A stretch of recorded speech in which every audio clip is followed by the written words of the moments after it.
မဆလာ28ရက်နေ့ကလောက်ခတ်ခဲ့တဲ့အင်အားပြင်းငလင်ဘေးဒဏ်ကြောင့်အသက်အိုးအိမ်စီးစိမ်အလုံးစုံပျက်စီးဆုံးရှုံးခဲ့ရတဲ့သူများအားအမြန်ဆုံးပြန်လည်ထူထောင်နိုင်ရင်တရုတ်နိုင်ငံကြက်ချီနီအသင်းသည်မြန်မာနိုင်ငံကြက်ချီနီအသင်းအားယွမ် 1.5 တန်ကိုဧပြီလ1ရက်နေ့မနက်ပိုင်းကလှူဒန်းခဲ့ပါတယ်။မြန်မာနိုင်ငံကြက်ချီနီအသင်းသည်အခုလိုလှူဒန်းရရှိခဲ့တဲ့အလှူငွေများကိုကယ်ဆယ်ရေးနှင့်ပြန်လည်ထူထောင်ရေးနေရာများမှာအသုံးပြုသွားမှာဖြစ်တယ်လို့လည်းသိရပါတယ်။အဆိုပါဖွဲ့ဝင်15ဦးပါဝင်တဲ့တရုတ်နိုင်ငံကြက်ချီနီနိုင်ငံတကာကယ်ဆယ်ရေးအဖွဲ့ကမန္တလေးမြို့မှာရှိတဲ့ငလင်ဘေးဒဏ်သင့်အဆောက်အဦများကိုဖြိုဖျက်ရှင်းလင်းပြီးတော့ရှာဖွေကယ်ဆယ်တာတွေ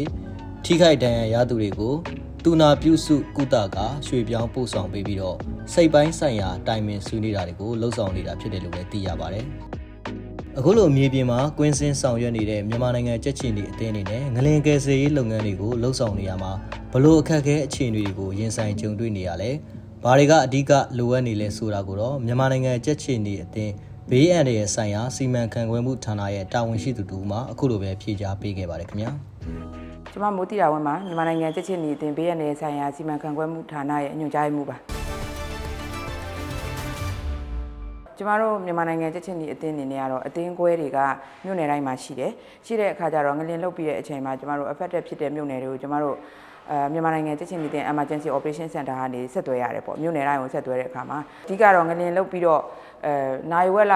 ဝက်ကနေတနာရီအတွင်းမှာကျွန်တော်တို့ဘယ်နေရာမှဖုန်းဆက်အသွယ်မရဘူးအဲ့ရလေးကတော့ပထမဦးဆုံးကြုံရတဲ့အခက်အခဲပါဒုတိယအခက်အခဲကတော့ကျွန်တော်တို့ transportation ပေါ့ငလင်လုတ်ပြီးတဲ့အချိန်မှာလမ်းနေတဲ့အခြေအနေကိုကျွန်တော်တို့ချက်ချင်းမသိတဲ့အခါကျတော့ကျွန်တော်ချက်ချင်းအဲ့ဒီနေရာကိုသွားဖို့အခက်အခဲရှိတယ်ပေါ့အဲ့တော့နောက်တစ်ခုကကျတော့ကျွန်တော်တို့စီမှာကပစ္စည်းတည်ပို့တဲ့အခါမှာပစ္စည်းတည်တဲ့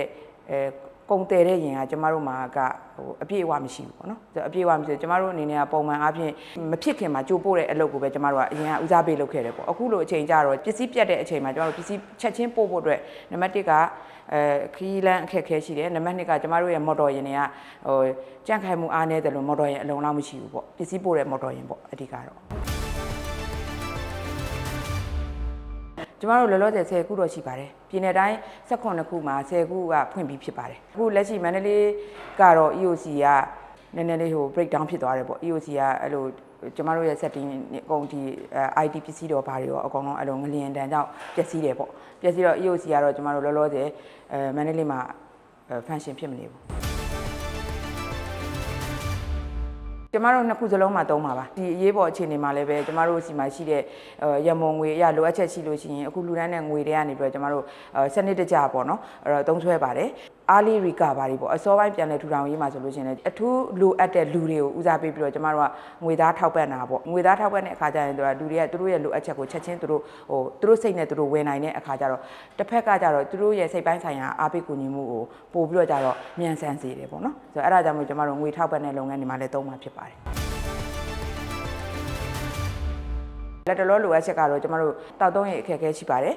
နောက်တစ်ခုကကျတော့လျှက်စစ်မီးမရဘူးပေါ့နော်လျှက်စစ်မီးမရတဲ့အခါမှာတချို့လုပ်ငန်းတွေကလျှက်စစ်မီးရှိမှလုပ်လို့ရတဲ့ဟာမျိုးတွေရှိတဲ့အခါကျတော့လျှက်စစ်မီးအခက်အခဲရှိပါတယ်နောက်တစ်ခါ data တွင်းသွားလာဖို့အတွက်73စီပေါ့73စီအခက်အခဲရှိပါတယ်နောက်စားနပ်ရိက္ခာပေါ့အခုလောလောဆယ်မှာတို့ချက်ပြုတ်စားဖို့အတွက်အခက်အခဲရှိတဲ့အခါကျတော့ ready to eat အစားအစာမျိုးကျမတို့ထောက်ပံ့မှုလိုအပ်ပါတယ်လုပ်ခဲ့တဲ့ဒီ disaster တောက်လျှောက်မှာတော့ဒီ equip ဒီကျမတို့နိုင်ငံမှာပထမဦးဆုံးနဲ့အကြီးမားဆုံးအင်မတန်အကြောင်းမဖွယ်ရကောင်းတဲ့လှုပ်ရှားမှုဖြစ်တယ်ပေါ့နော်ဆိုတော့ထိခိုက်မှုတွေများတယ်အသက်ဆုံးရှုံးမှုတွေများတယ်အဲ့တော့ကျမတို့ကြက်ချင်တီတစ်ခုတည်းနဲ့အလုပ်လုပ်ပြီးတာမဟုတ်တဲ့အတွက်ကြောင့်မလို့ကျမတို့အတူတူလူမှုဂိူနာလုပ်ငန်းကိုအတူတူလုပ်နေတဲ့လူတွေအကုန်လုံးလက်တွဲပြီးတော့ကြတော့လိုအပ်တဲ့နေရာကနေအတူတူဖြည့်ပြီးတော့ကြတော့အတူတူဆောင်ရွက်ဖို့လိုပါတယ်လို့ပြောချင်ပါတယ်ရှင်လက်ရှိမှာမြန်မာနိုင်ငံကြက်ချီတီအသင်းအနေနဲ့အင်အားပြင်းငလင်ဘေးဒဏ်သင့်ခဲ့တဲ့ပြည်နယ်နဲ့တိုင်းတချို့မှာအရေးပေါ်ကုတ်ကဲမှုစင်တာတွေဖွင့်လှစ်ထားရှိပြီးတော့မြေပြင်ပျက်စီးဆုံးရှုံးမှုတွေကိုစမ်းစစ်လေ့လာခြင်း